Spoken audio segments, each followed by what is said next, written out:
We help children who have lost parents or siblings or grandparents. We help husbands who've lost their wives. We help couples who have lost a child at childbirth or a child through suicide. The one thing that I love about Fox Valley's Hands of Hope programs is it's not where you just come in and sit down and tell your story week after week. It has an agenda, and it's a program, and you do work through your grieving process. To go through grief, the grief process, you hope to feel better. You hope to move on. You hope to get off the recliner. But to do that, you have to take action steps. You just can't hope. You just can't hope. You got to take action. So coming to a support group, talking to a pastor or a priest, reading a Bible, reading some other religious book, taking some sort of action to help you get through that grief is very important. And I look at Fox Valley Hands of Hope as really providing the action steps for the hope of the bereaved.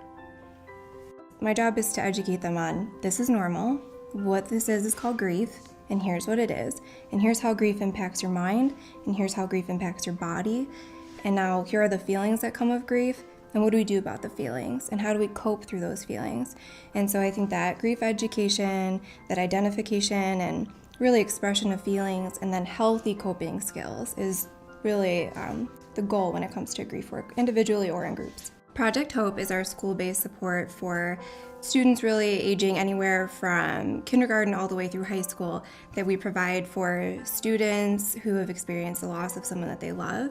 We offer death loss support groups. We also offer one-on-one counseling if they've experienced the death of somebody that they love. We also have children and family programs. So the first one is Herbie's Friends.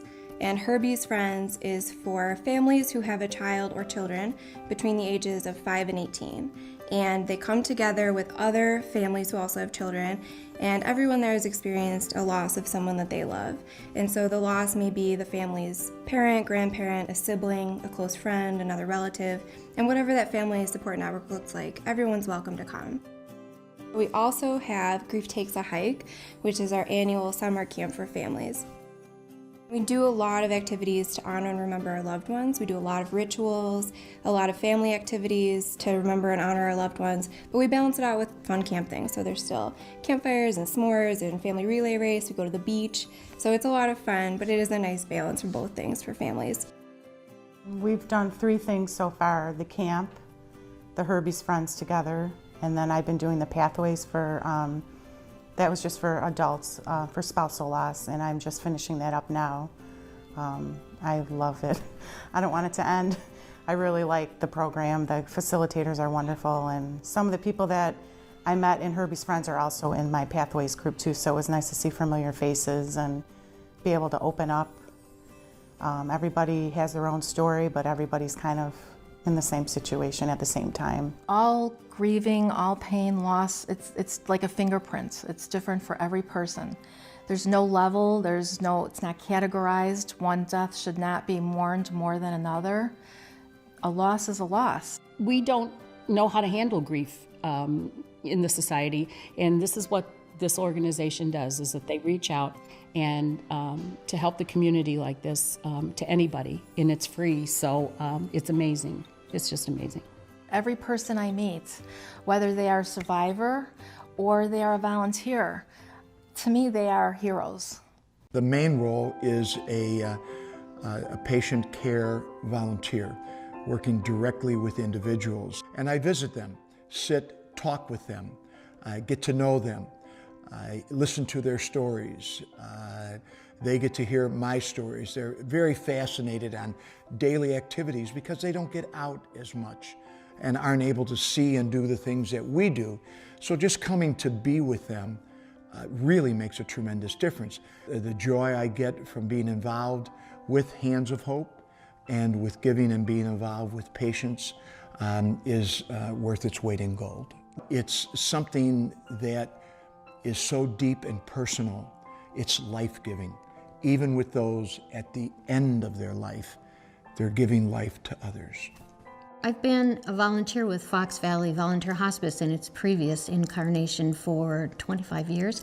And so when the opportunity came to do the Hands of Hope program at St. Joe's, I thought it would just be another aspect of what I was already doing. But it's much more than that, and I've stayed with it now since its inception. Hands of Hope is a program, we have two of them. One is at the Dreyer Clinic down in Aurora, and the other one is in Elgin at St. Joseph's Hospital. And we at St. Joe's are in the cancer care unit. We are, I think, officially called a hospitality group, but we do more than that. We have to have training. We go and we greet people. We bring them cookies and coffee and blankets and pillows and hugs and love. We're there when they find out the worst and the best of things. Test results have come back, and we either rejoice or cry with them. A lot of my patients are in need of equipment, and they have a lending closet. My patients need a walker or any sort of products that they're not used to needing and that they possibly can't afford. So they'll call up and talk to somebody from Hands of Hope, and they'll look through the huge lending closets. Hands of Hope means I can be the hero to my patients. I can offer them things that I would never have access to. I can find solutions to their problems that may seem small to other people, but is so unbelievable to them and just makes someone's day that's normally struggling. I, Bill Johnson, want to thank you for giving me the opportunity to do some of the most meaningful things I have ever experienced in my life. Thank you, Fox Valley Hands of Hope, for the joy you have brought to my life, for the friends that I have made, for the opportunity to serve. Thank you, Fox Valley Hands of Hope, for helping me through my own grief journey. And thank you for allowing me to take what I learned from that grief journey and help other guys. Thank you, Fox Valley Hands of Hope. Thank you. It's just a whole bunch. You guys really helped me out, and it was really nice of you guys.